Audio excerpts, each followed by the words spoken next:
not so much the role, but the purpose of a woman is the same as the purpose of a man, and that is to know their Lord before they die. And that is why they were created. And everything else is incidental. That is the essential purpose of a human being, is to have a direct relationship with the Creator of the heavens and the earth. And if they're told anything else, it's a lie. If they're told that their main role in life is to have children, that is a lie. Children are a path to God, and they're a powerful path, and children are spiritual teachers. Children are teachers. They teach us. And they also remind us about a purer world, a purer state, and a state that our souls were once in. But I would say that the purpose of a woman is the purpose of a man. It is to know and worship God. How much of an impact does our cultural heritage as women have on our identities today? How much does culture play in our identities?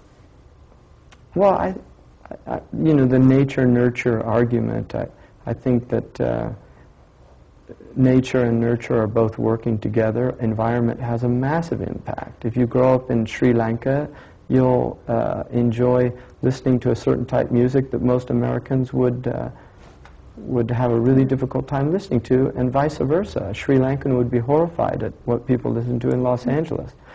But, well, that's changing due to global pressures.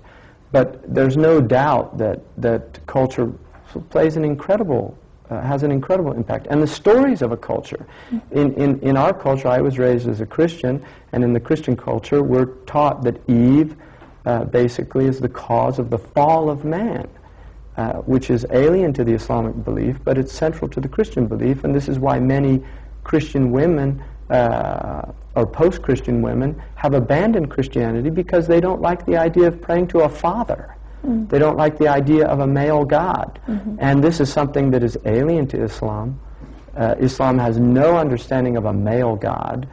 God is beyond male and female. God's attributes are exalted beyond human attributes. We don't anthropomorphize God.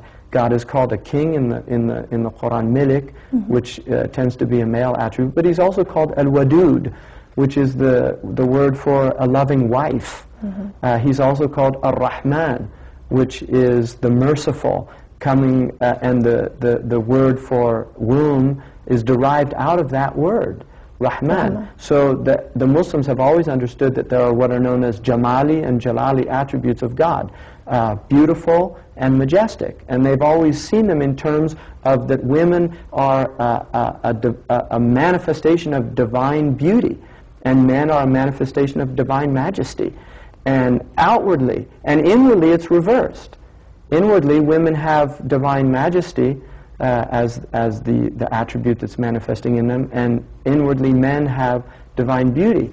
That's the way it's supposed to be. I mean, these are healthy. I'm talking about healthy cosmological understandings when people are living as Adamic people. But one of the things that can happen to human beings, according to the Quran, is they can be reduced to lower than animals. And you see it out there. Look at human beings out there. Look what there's a billboard now for a movie that shows a man with holding onto the tail of an elephant, and it's the whole idea that human beings are animals. Who's telling them that? And what do they have behind that? Hollywood is a whole other program, I think, because well, Hollywood is, I think, they say artists are the antennae of society. Hollywood is letting us know where we're going. They're a symptom. Hollywood is not the disease. Hollywood is a symptom. The fact that we have allowed these things to permeate our consciousness. How do you think we have allowed that to happen? Well, Hollywood can't exist if people don't buy the tickets to their films and watch the programs and buy the corporate rubbish that the people that own them sell. Do you think that if Muslims became more involved in Hollywood that things could change? No, I think it's a horrible thing. Hollywood will change them. They won't change Hollywood. American Muslim women are beginning to pick up a momentum of being more involved in the public arena, to have their voices heard. And you may see this as our wish to become more like men. However, is it wrong to be seen in the public eye if our intention is to do good for the ummah? Well, I mean, you're putting those words into my mouth. I wouldn't see it as becoming more like men. I think women have responsibility. In fact, I personally believe that if women don't have indignation about what's happening to their children, about what's happening to their societies, and if that indignation does not motivate them to literally do some serious measures, to take serious measures to enact a change, then things will get worse. I think that women have immense power and immense potential to do good and to be a transformative element in society, and women are half the human condition, and there needs to be more female influence on the world. I think part of the problem with the world is that there's been too much male dominance, too much male influence, and it's had a very unhealthy impact. We call the earth Mother Earth, and that's not a Western idea, that's actually an Islamic concept as well. The Prophet Muhammad ﷺ in a hadith in Tabarani said, "This earth is your mother." And I think the fact that raping and pillaging of the earth, which is going on right now all over the planet, is symptomatic of aggressive male energy.